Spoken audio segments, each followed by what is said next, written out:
नमस्ते। जरा सोचिए एक ऐसी जगह के बारे में जहां स्टील के धधकती भट्टियों का धुआं हाथियों के झुंड वाले घने जंगलों से जाकर मिलता है। हाँ, ये कहानी है पूर्वी सिंहभूम की, जहां इंडस्ट्री और प्रकृति एक कमाल के बैलेंस में साथ साथ रहते हैं। तो शुरुआत एक बहुत बड़े सवाल से करते हैं। आखिर कोई बिल्कुल जीरो से एक पूरा का पूरा शहर कैसे बना सकता है? ये कोई हाइपोथेटिकल सवाल नहीं है, बल्कि ये हमें सीधे ले जाता है जमशेदपुर के बनने की उस जबरदस्त कहानी की तरफ। तो चलिए अपनी कहानी के पहले पड़ाव पर चलते हैं। भारत का पहला इंडस्ट्रियल शहर। ये कहानी एक ऐसी जगह की है जो एक छोटे से गांव से शुरू हुई और एक बहुत बड़े विजन की हकीकत बन गई। देखिए, आज हम जिसे जमशेदपुर के नाम से जानते हैं, वो हमेशा से ऐसा नहीं था। एक जमाना था जब ये साकची नाम का एक छोटा सा शांत सा गांव हुआ करता था। लेकिन फिर एक बहुत बड़े सपने ने यहाँ का नक्शा ही हमेशा के लिए बदल दिया। और वो सपना देखा था जमशेदजी टाटा ने।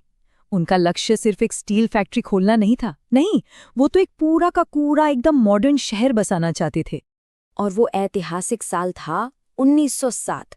एक ऐसा साल जिसने इस पूरे इलाके के इतिहास की दिशा ही मोड़ दी। जी हाँ, 1907 में टाटा स्टील की नींव रखी गई और इसी के साथ साकची गांव ने एक नई पहचान पाई, भारत की स्टील सिटी। और सबसे दिलचस्प बात पता है क्या है? जमशेदपुर कोई अपने आप बेतरतीब ढंग से बसा शहर नहीं है। ये भारत का पहला प्लान्ड इंडस्ट्रियल सिटी था। मतलब इसे बनाने से पहले ही सब कुछ सोच लिया गया था। फैक्ट्री कहाँ होगी, लोगों के घर कहाँ बनेंगे, सड़कें कितनी चौड़ी होंगी, पार्क कहाँ होंगे, सब कुछ। लेकिन सवाल उठता है कि इतने बड़े प्रोजेक्ट के लिए आखिर यही जगह क्यों चुनी गई? इसका जवाब यहाँ की जमीन और नदियों में ही छिपा है। चलिए देखते हैं कि कैसे नेचर ने इस इंडस्ट्रियल सपने की नींव रखी। जमशेदपुर को बहुत ही स्ट्रैटेजिक तरीके से दो बहुत जरूरी नदियों, खरखई और स्वर्ण रेखा के संगम पर बसाया गया। इन्हीं नदियों ने फैक्ट्री और शहर दोनों की पानी की जरूरत को पूरा किया।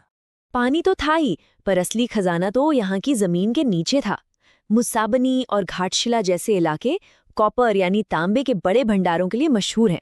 बस इसी वजह से ये जगह इंडस्ट्रियल डेवलपमेंट के लिए एकदम परफेक्ट थी। तो एक तरफ यहाँ भारी उद्योग थे, बड़ी बड़ी फैक्ट्रियां और खदानें थीं, और दूसरी ही तरफ ये जगह विशाल और सौम्य हाथियों का घर भी थी। और यही बात पूर्वी सिंहभूम को सबसे अलग बनाती है। यहीं पर है दलमा वाइल्ड लाइफ सैंक्चुरी, जो हाथियों की एक बहुत बड़ी आबादी के लिए एक सेफ हेवन है।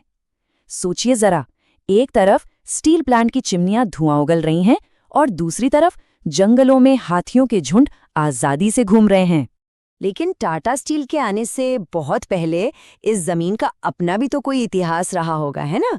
तो चलिए जरा टाइम में और पीछे चलते हैं और इस इलाके की जड़ों को समझते हैं। इस जमीन का इतिहास विद्रोह और बदलावों से भरा पड़ा है। 1831 में यहाँ कोल विद्रोह जैसा एक बड़ा आदिवासी आंदोलन हुआ।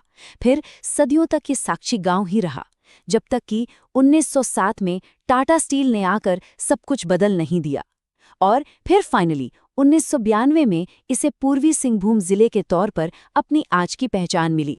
लेकिन कोई भी जगह सिर्फ अपनी बिल्डिंग्स या इतिहास से नहीं जानी जाती, बल्कि अपने लोगों से जानी जाती है।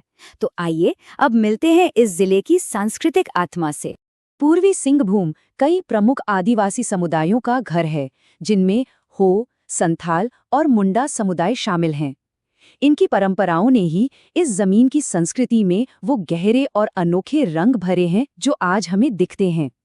और ये संस्कृति यहाँ के त्योहारों में एकदम खिल उठती है, जैसे सरहुल जो प्रकृति को सेलिब्रेट करने का त्योहार है, कर्मा जो अच्छी फसल के लिए मनाया जाता है, और माघे जो खेती के सीजन के खत्म होने का प्रतीक हैं। ये सभी त्योहार यहाँ की जिंदगी का एक अहम हिस्सा हैं। तो इस पूरी कहानी को समेटते हुए आइए अब कुछ जरूरी फैक्ट्स पर एक तेजी से नजर डालते हैं, जो आज के पूर्वी सिंहभूम की पहचान है। आज इसका हेडक्वार्टर जमशेदपुर में है और ये कुल्हान डिवीजन का हिस्सा है। अगर किसी गाड़ी पर JH05 लिखा दिखे तो समझ जाइएगा कि वो यहीं की है। और देश के बाकी हिस्सों से जुड़ने के लिए यहाँ का टाटा नगर स्टेशन है, जो साउथ ईस्टर्न रेलवे का एक बहुत ही इम्पोर्टेंट जंक्शन है। तो आखिर में ये कहानी हमें एक बड़े सवाल पर लाकर छोड़ देती है कि कोई भी जगह इंडस्ट्री, नेचर, हिस्ट्री और कल्चर, इन सबको एक साथ लेकर एक कामयाब संतुलन कैसे बना सकती है? पूर्वी सिंहभूम इस बैलेंस का एक जीता जागता उदाहरण है, जो शायद हमें डेवलपमेंट को देख